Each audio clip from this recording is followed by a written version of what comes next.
عام خبر دیں آپ کو، شہباز شریف اور حمزہ شہباز کی عبوری ضمانت میں 9 اکتوبر تک توسیع کر دی گئی۔ شہباز شریف اور حمزہ ہر قسم کے تحریری سوال نامے کا جواب دیں گے، عدالت کی جانب سے کہا گیا۔ تفصیلات جان لیتے ہیں منیر باجوہ سے۔ منیر، آگاہ کیجیے گا۔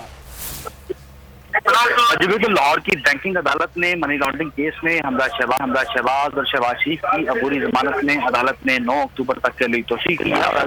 شہباز شریف اور حمزہ شہباز کو یہ حکم دیا ہے کہ وہ اس حوالے سے مقدمہ میں تفتیش کے لیے مکمل طور پر تعاون کریں، اور یہ بھی انہیں واضح طور پر حکم دیا گیا ہے کہ اگر ایف آئی اے کی جانب سے انہیں کوئی تحریری سوال نامہ دیا جاتا ہے تو اس پر بھی وہ پراپر جواب جو ہیں وہ ان کو جمع کروائیں۔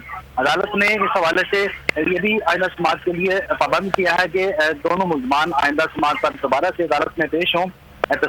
بینکنگ عدالت کے جج سردار طاہر صابر کے روبرو حمزہ شہباز اور شہباز شریف اپنی حاضری کی عبوری ضمانت کی میعاد مکمل ہونے پر عدالت میں پیش ہوئے، جبکہ ایف آئی اے کے ڈائریکٹر رضوان جہاں وہ بھی عدالت کو بتایا کہ ان ملزمان کے خلاف 5 بکسز میں ریکارڈ جو ہے وہ اکٹھا کیا گیا ہے، اور ایف آئی اے کی تحقیقات میں یہ سامنے آیا ہے کہ کراچی کے 13 بینک اکاؤنٹس میں 27 ارب روپے کی منی لانڈرنگ کی گئی، جبکہ مختلف ایسے بھی بینک اکاؤنٹس ہیں 20 اکاؤنٹس ہیں جن میں زائد کی ٹرانزیکشن جو ہے وہ سامنے آئی ہیں۔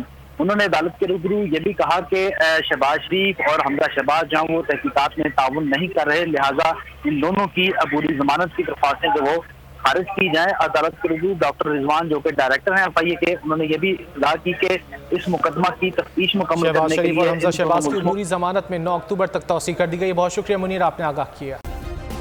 سبسکرائب کریں اور بیل دبائیں تاکہ کوئی خبر رہ نہ جائے۔